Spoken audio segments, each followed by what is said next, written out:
the pandemic continues to just rage out of control. And I understand that it might even start to wear on members of this audience that I go back to these numbers so much, but I feel like not enough people are doing it often enough, so I need to fill in that gap a bit. I want you to take a look at the most recent data from the COVID tracking project. This is for yesterday.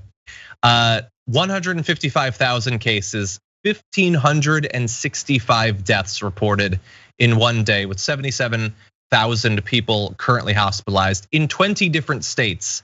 That is the highest level of hospitalizations ever.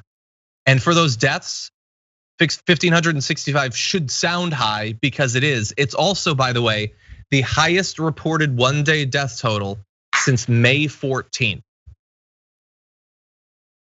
That was just a couple of months into the pandemic. And we sort of skated along with occasional dips, occasional spikes, always averaging around 1,000 deaths.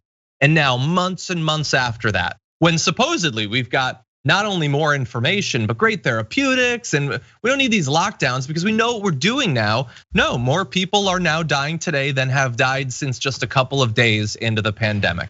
And you're seeing it all over the place. The Midwest is being decimated right now by coronavirus, with numbers that are higher than we had in the early days in the Northeast even.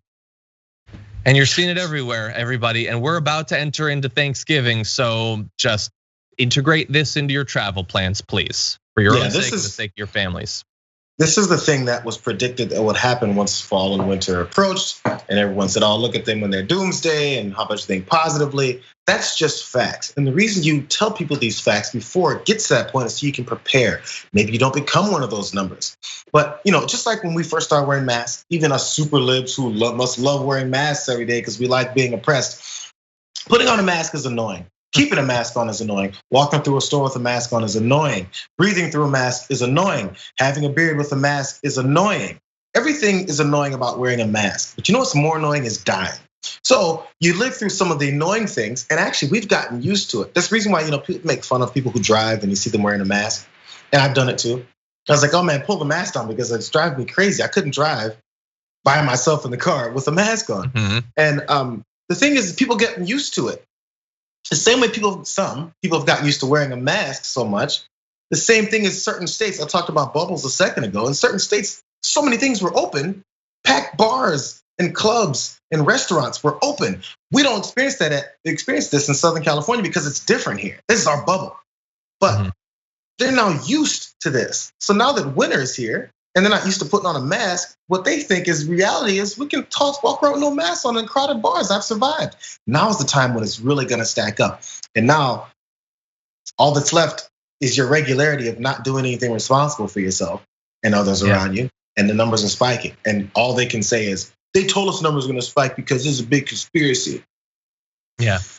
Well, yeah, I thought the conspiracy that was that we were all pretending the pandemic was bad up until the election, and then we don't have to pretend anymore.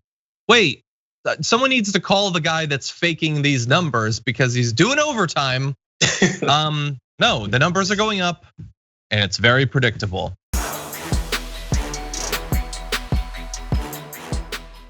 For more political news, breakdowns, interviews, stories of activism, and me trying my hardest to care about the occasional big celebrity news story, subscribe to our YouTube channel at youtube.com/The Damage Report. And you can ring the bell wherever it is so you don't miss anything.